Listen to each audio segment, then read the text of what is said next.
Bueno, tenemos entonces la última intervención, Leopoldo Cervantes, de tradición presbiteriana, y muchas gracias, sabemos que hiciste un esfuerzo laboral importante para estar acá con nosotros. Muchas gracias. Quiero comenzar también aludiendo a las palabras de mi amigo Rubén Ruiz. Yo tampoco vengo representando a ninguna iglesia.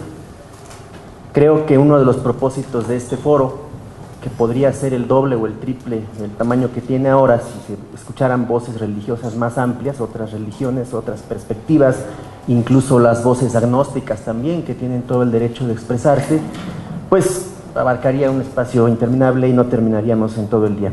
Entonces insisto en que no vengo representando a ninguna iglesia como tal, aunque las convicciones que se han mencionado forman parte de nuestro trabajo y de nuestra labor eclesiástica. El motivo de este foro no deja de ser aleccionador.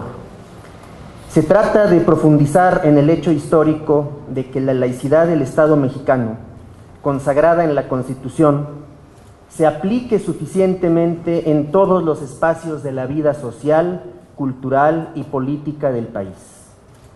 Estamos ante un momento histórico en el que la presión de algunos grupos religiosos pretende doblegar el sistema jurídico que se ha propuesto ampliar las libertades y derechos de minorías que en otras épocas fueron condenadas por los antecesores de estos mismos grupos, dominados por sus dogmas, que ahora se pretenden imponer nuevamente para ser factores cruciales al momento de dictar políticas públicas. Se trata de algo inaceptable si nos atenemos a los conflictos históricos que establecieron la laicidad, la tolerancia y la libertad para todas las personas.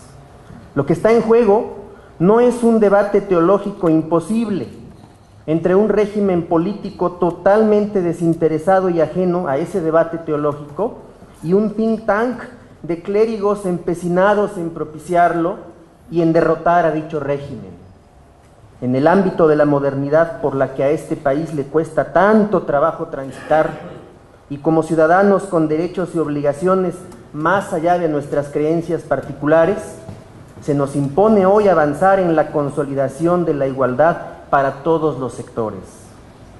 Eso mismo representa el hecho de que se discuta esta iniciativa constitucional y de que todos los implicados ofrezcan su opinión para llegar a resultados que verdaderamente propugnen porque en toda la República se reconozcan las decisiones de adultos responsables ante la ley, sin la imposición arbitraria de ningún grupo particular que lesione ese ideal que se supone deseamos lograr todos y todas en este país.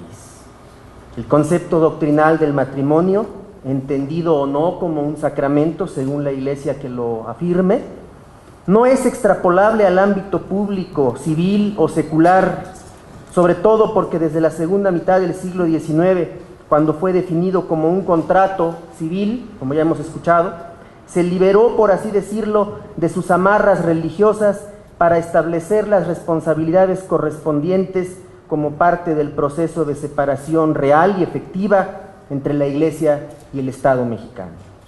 De otra manera, debía seguirse protestando porque la ley civil lo estableció de ese modo, a contracorriente de los postulados religiosos, y no es el caso. Hoy no se puede retroceder en el camino de secularizar legalmente las instituciones tradicionales y lo que debe hacerse es actualizar, en el marco de los precedentes jurídicos, los derechos y obligaciones de los diversos actores sociales.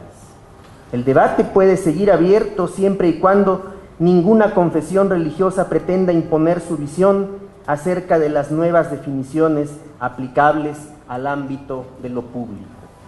El Estado no pretende obligar a las iglesias a incorporar este tema a sus agendas propias. ¿Acaso cada una de ellas tiene un ritmo de debates propios que no necesariamente coinciden entre sí? Las coyunturas sociales y políticas pueden empujar a las comunidades religiosas a debatir temas que tangencial o directamente les atañen. Las iglesias evangélicas en particular tienen un pasado ideológico que no puede tirarse por la borda. De ahí que muchos liderazgos actuales, de manera oportunista, se han aliado en un pacto implícito contra natura con los sectores más reaccionarios del catolicismo mexicano, es decir, contra sus antiguos perseguidores. Entiéndase bien, los pronunciamientos recientes a nombre de estas iglesias no son representativos, así como yo no represento a las iglesias, ni siquiera a la mía, así exactamente igual esos pronunciamientos no son representativos porque no son resultado de consensos, debates o acuerdos internos con consultas a las bases. Ahora mismo está reunida la Asamblea General de la Iglesia Nacional Presbiteriana de México en la ciudad de Tuxtla Gutiérrez y ese tema no está en el orden del día, no se va a discutir, de modo que no habrá un resultado palpable, directo, como consecuencia de un acuerdo. Podría ser que si se llegasen a afirmar postulados similares con esa búsqueda de consenso y de consulta a las bases, pudiera ser que eso tuviera un sustento o una legitimación comunitaria. Convocamos a dichos liderazgos a debatir dentro y fuera de sus espacios este y otros temas urgentes para la sociedad mexicana, como bien hemos escuchado. Salgamos a las calles no solamente por este asunto, sino por otros igualmente urgentes para nuestra sociedad. Es intolerable que el rostro que ahora prevalece en muchos de estos ámbitos sea el de un protestantismo cristero. En esta misma semana han calificado al Partido Encuentro Social en la prensa como partido-secta. Así han calificado al PES precisamente en esta semana. Una auténtica contradicción de términos, dadas las raíces ideológicas y culturales de estos movimientos que, habiendo sido minorías activas, pero minorías al fin, ahora asumen conductas de mayorías viciadas, como decía Eduardo, acostumbradas a imponer sus criterios sobre la totalidad de la sociedad. Estamos delante de minorías con complejo de mayorías. Ciertamente existe mucho pánico por lo que está sucediendo en iglesias protestantes de otros países. Eduardo ya nos puso al tanto de los avances en las iglesias anglicanas de otros países, pero no es el único caso. Hay otras iglesias que también están tomando medidas muy parecidas. Ese pánico produce una fuerte cerrazón cultural y doctrinal. Les pongo otro ejemplo.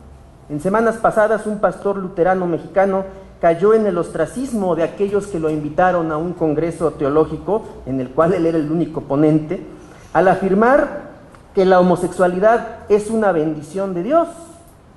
Y él, al hacer esa afirmación, me refiero al doctor Eliseo Pérez Álvarez, él se refería a los muxes del istmo de Tehuantepec en Oaxaca, que son parte de una tradición cultural notable, poco conocida, pero que hay que conocer muy bien.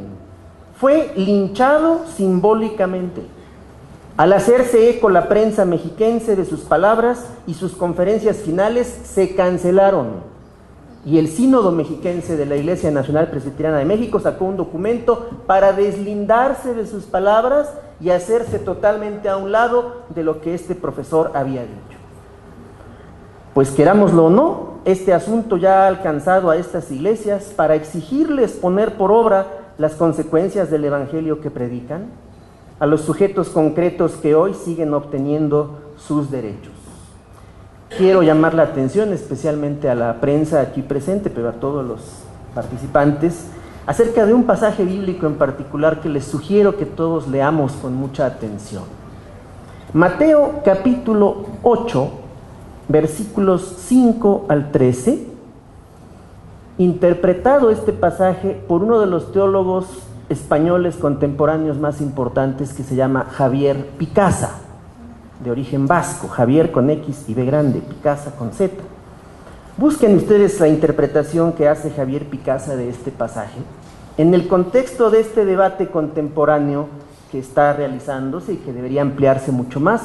El texto se refiere a la historia de Jesús, que es exigido por un legionario romano que tiene un siervo en su casa y que le solicita que sea sanado por Jesús a control remoto. Les repito la cita. Mateo 8, versículos 5 al 13. Chéquenlo, por favor. Estas cuestiones y estas afirmaciones las hemos repetido y reiterado en el propio ambiente religioso. Y hemos dicho que es de agradecer a lo sagrado, cualesquiera que sea nuestra perspectiva doctrinal o teológica, es de agradecerle que avancen los derechos y la igualdad en nuestra sociedad.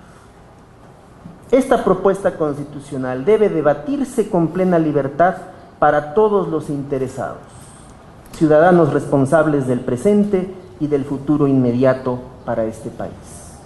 No es por moda o por el dictado de los grandes organismos internacionales o como parte de una conspiración, como afirma Norberto Rivera Carrera. Hace tiempo que nuestra sociedad dejó de tener tutores o supervisores morales. Ya no es nuestra sociedad menor de edad para seguirla tutelando. Las propias clientelas eclesiales pueden y deben exigir también dentro de sus propios espacios un debate serio, crítico y responsable a la altura de las circunstancias. Muchas gracias.